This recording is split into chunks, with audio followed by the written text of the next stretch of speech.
আপু এই যে তোমার ওয়েট নিয়ে কখনো কোনো কথা শুনতে হয়েছে? তোমার ব্যাপারটা একটু উল্টো, তুমি হচ্ছে গায়িকাদের মধ্যে একটু ফ্যাটি, এই জন্য কি একটু কথা শুনতে হয়? প্রথম প্রথম যখন এসেছি তখন আমি ছোটবেলা থেকেই একটু এরকম গুলুমুলু। গুলুমুলু টাইপের। তো যখন আমি এসেছি তখন মনে হয়েছে আমার আমার ওয়েট কমাতে হবে। তখন আমি 70 থেকে একদম 53-তে চলে এসেছিলাম, যখন আমার পৃথিবী অনেক বড় জনম জন্মে গানগুলো রিলিজ হয় তখন ওই সময়টাতে। এরপর আমার পড়াশোনার চাপ বাড়তে থাকলো। আমি তখন যখন বুঝতে পারলাম যে আমার হাইপোথাইরয়েডিজম আমার আছে, সেক্ষেত্রে আমি যতই ডায়েট করি না কেন আমার কোনো কিছুতেই এটা থেকে আমি আসলে রিলিফ হচ্ছিলাম না। তো সেক্ষেত্রে আমি নিজেকে এরকম আমি এটা নিজেকে অলরেডি মানে যতটুকু আমার ফিটনেসের জন্য আমি যতটুকু থাকতে পারি ফিট, ততটুকু পর্যন্ত আমার কাছে মনে হয় যে আমি ঠিক আছি।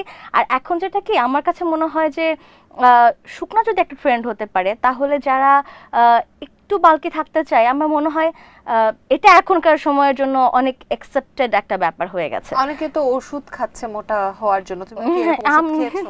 No never.